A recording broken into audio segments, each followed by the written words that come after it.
Good morning, everyone. We are going to talk about one of New York's most famous destinations today, and that is none other than Carnegie Hall. What's interesting about Carnegie Hall is its sort of place in New York history. It's been a long-standing performing venue since before 1900, which means it's seen a number of important names and talents come through its doors.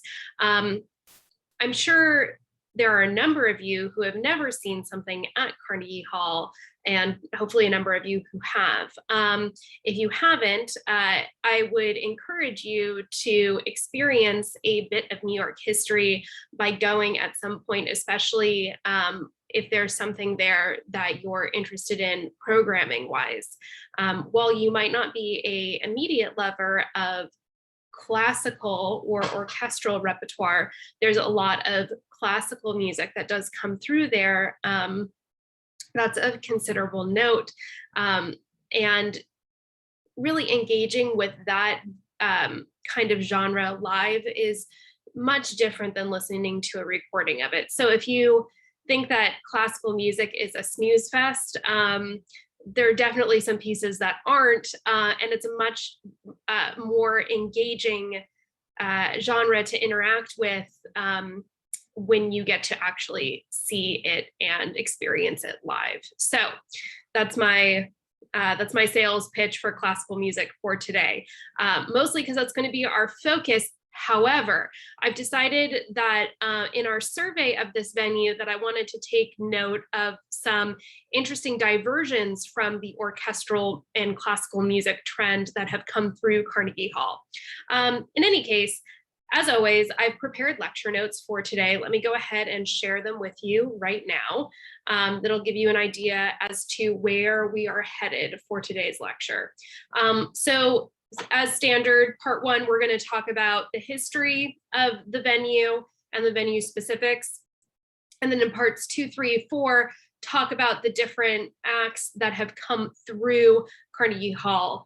For part 2, we're going to focus on 1947 and 48, where we finally have some representation of African-American artists and the jazz genre. I'm going to, in part 3, talk about the 1960s, an interesting time in New York City, where we have a influx of some popular music artists. Bob Dylan shows up in 1961. He's only 20 years old at that point. Yeah, 61. He was born in 41. And then in part 4, our last part, we're going to talk about pretty much exclusively Frank Zappa. I don't know if any of you know him, but he is quite a figure and someone I'm relatively enamored of from our rich music history, mostly because he is a multidisciplinary artist. So excited to conclude with him. But as you can tell, we're actually not listening to any classical music, instead covering some sort of different trends that Carnegie Hall has represented. We'll talk a little bit about classical music in part 1, don't worry. So Carnegie Hall, like I said, is one of the most famous venues in New York and certainly worldwide. It is a major destination point. And you might, if you haven't been to Carnegie Hall, you might not know that it's actually it's not one performance space, but like other venues that we've looked at, like BAM, for example, divided into 3 separate performance spaces. We have the main hall, which seats just under 3,000 people. What's kind of interesting about the main hall is it's a really, really tall building, and the seating is rather intimate, very, very close. But I almost get a little bit of vertigo when I'm in the top rows of the main hall, which is called the Isaac Stern Auditorium. Interestingly enough, the New York Phil performed here from 1892 to 1962. So that was its home, was Carnegie Hall. Their home now, and since 1962, or rather 63, is a part of Lincoln Center. So just around the corner from the Met Opera on the other side of the fountain. That's where the New York Phil performs now. There are two other halls that are a part of Carnegie Hall, and the first one is Zankel. It seats just under 600 individuals, and it's unlike the main stage. The audience is only spread over 2 levels. So there's a balcony level and then an orchestral floor level. And the stage is about 20% of the hall itself. And that's much different than the larger hall, where the stage is considerably smaller in proportion to the audience. Lastly, we have Weil Recital Hall, and it seats just over 250 people. And like the Zankel Hall, is divided into 2 levels as well. So when people talk about big Carnegie Hall performances, they're the ones that have happened in the main hall. The exception being Yoko Ono's performance, which actually happened in the Recital Hall, but I thought she was an interesting artist to make note of in our third part. In any case, the building itself is beautiful. It's a brick building. For a very long time was under updates and adjustments. So there was ugly scaffolding in front of the building for, I don't know, the majority of time that I've lived in New York, and that's 13 plus years now. It's uncovered at this juncture and has been for a couple of years now. But if you were to take the subway to 57th Street, 7th Avenue, it pretty much lets you right off at Carnegie Hall. While the location is particularly impressive at this juncture, being so close to Central Park, and of course, centrally located, Times Square is a quick jaunt below. Because it was built in 1891, it predates the existence of the subway system. So it wasn't as popular of a location when it was initially built. And this is obviously going to be a huge factor in keeping the initial cost down on New York, which is still a pricey real estate endeavor, no matter what chunk of history you've sort of looked at. But making what we've seen is these buildings that are and venues that are erected that are not in the hot spots of the city, but outside of them. Just to give us some perspective, everything that was worth anything in Manhattan was happening at 14th Street or below. 14th Street and above was like kind of considered uptown in a way.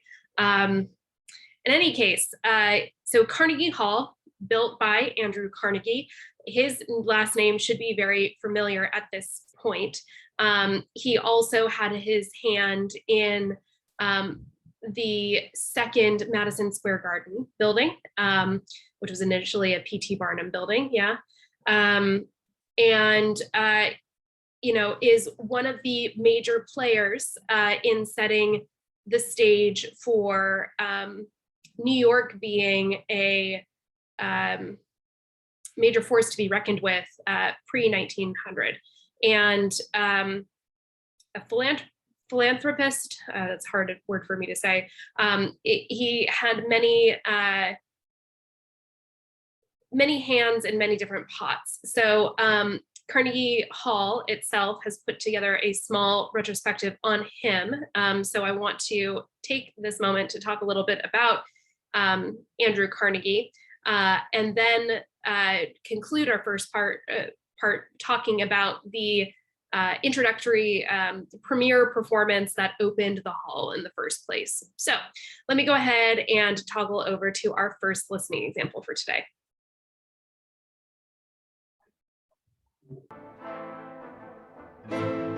Hello, I'm Gino Francesconi. I'm the director of the Archives and the Rose Museum. And today we're going to talk about the Gilded Age and the role that Andrew Carnegie played in it. And we've pulled a few wonderful items from our archives. The first item I'd love to show you is a biography of Andrew Carnegie, and the author is Elbert Hubbard.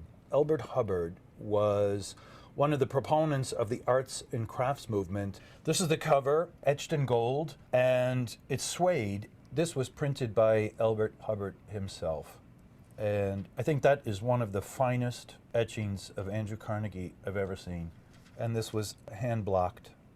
It seems unusual that someone like Elbert Hubbard would write a biography about the second wealthiest man on the planet, considering that Elbert Hubbard was a Roycrofter and a proponent of the arts and crafts movement at the turn of the century. And yet that's what makes Andrew Carnegie different from all the other industrialists of his day. Andrew Carnegie was self-educated. He went from bobbin boy to telegraph messenger to telegraph operator to supervisor in the railroad company, to bridge builder, to steel maker. And at one point, the Carnegie Brothers Steel Company was the largest corporation on the planet. This was the Gilded Age, and there was no one there saying, you can't do this. And that's ultimately what led to laws protecting us from monopolies. By the time he was in his mid-30s, he was semi-retired. And it was at that point that Carnegie thought, if you are lucky enough to make this kind of money, you should figure out what it takes in order to survive and give the rest of it away. And this is what he thought separated him from the other industrialists. He felt more comfortable with artists and intellectuals than he did with other industrialists, partly because I think that he considered himself enlightened and educated. This is one of the more interesting items we have in our collection. It's a dinner given by the Lotus Club in honor of Andrew Carnegie. The Lotus Club is one of the premier literary club of the turn of the century. Here is the menu. Here's an etching of Andrew Carnegie surrounded by the Carnegie tartan. It has Carnegie's castle in Scotland, one of his libraries, the steel mill in Pittsburgh, and it is inscribed very proudly. He writes, your fellow member, Andrew Carnegie.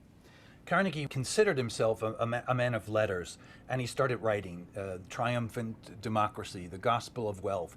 He would go around the world and write a book about it. And he was sending what he wrote to anyone who would print it. I mean, just to give you an idea, this is the Women's Home Companion, and it's called The Principles of Giving by Andrew Carnegie. Now, you don't see J.P. Morgan or John D. Rockefeller writing articles for the Women's Home Companion. This is an illustration from Harper's Weekly from 1903. Andrew Carnegie with his blocks building the library. I mean, he never forgot when he grew up poor in Dunfermline, the laird there owned the garden, owned the library, and you were not allowed to go inside. And one of Carnegie's first pleasures was he donated a library to the city of Dunfermline. And this triggered off what would become an extraordinary gift of donating 3,000 libraries all over the world. It's amazing when you think how much he accomplished in a short period of time.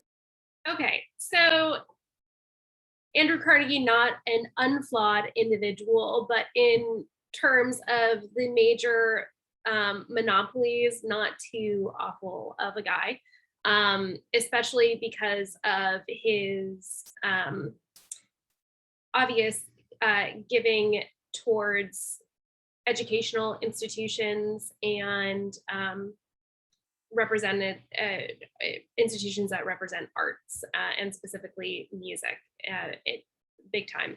So, you know, one sort of wonders what to do with an extreme amount of wealth, and we have seen this in a number of super wealthy individuals, but also then again, not some. So I won't necessarily name names because that's not really the point of today's lecture. But one thing to do is to show your lavish amounts of wealth by funding the arts and representing arts as a way of showing how enlightened and educated you are. When it comes to rulers of Europe, they showed their wealth and extravagance in similar ways. In architectural feats, in museums, in representing artists, in the home. Anyway, so thinking rather globally, this is not a particularly new thing, but he was sort of different alongside the other major giants that were big players in sculpting the history of New York into the 1900s. Speaking specifically about this venue, Carnegie Hall has also put together a small video that talks about the opening night and premiere performance that happens pre-1900, which I think is worth also looking at. So let me pull up our last listening example for part 1.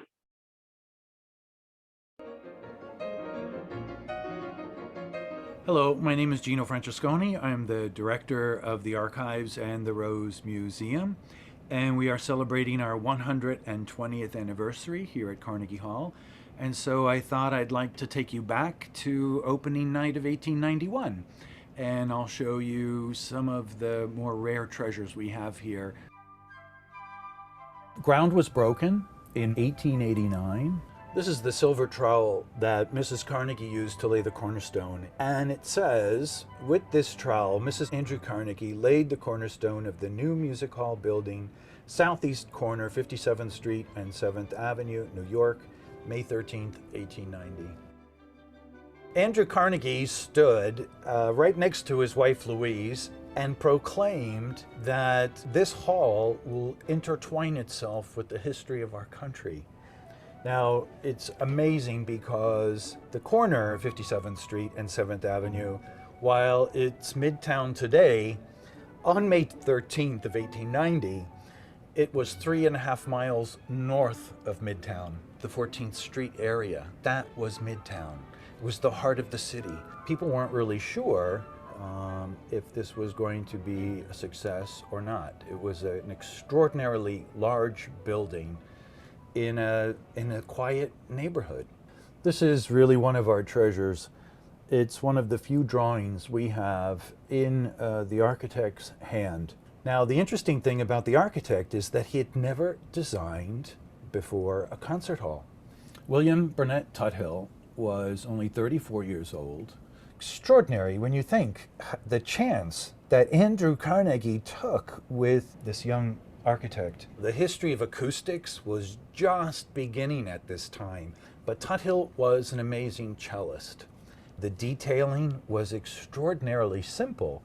I like to say sometimes, if you walked into the Home Depot of the day, the details that are in the hall were the ones you would have found in the box 3 for $1. In fact, if you look at some of these wreaths that are in the boxes, they're on every other keyhole in Park Slope in Brooklyn. And yet, the magic that the architect created by his simplicity is stunning. So Tuesday, May 5, 1891 arrived. This is one of the more valuable items we have. It's a program for the opening week festival. What they did was they invited the most famous musician of the day, Tchaikovsky. Opening night was totally sold out. In fact, one article says the ushers were getting as much as $1.50 to let people sneak in. Just a glimpse of Tchaikovsky. Opening night audience, they saw the entire New York Oratorio Society on stage, and the oration began. Damrosch conducted the Leonore Overture No. 3 of Beethoven, and then Tchaikovsky was now going to come out and conduct the March Solennelle.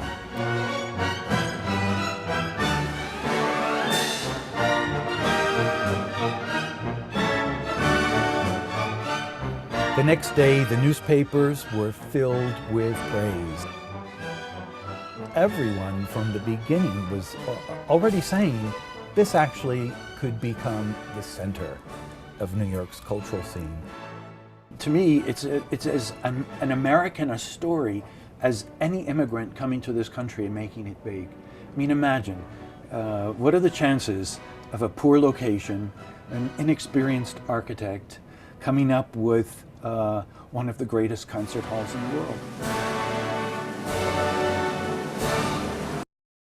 So, I mean, yes, good forethought in moving it so uptown in a spot that wasn't even uptown. It was like almost the woods in a way. But like probably figure out that New York was going to expand northwards.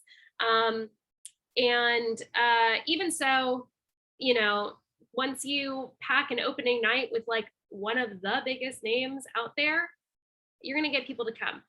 Also important to note, 1890. This predates jazz.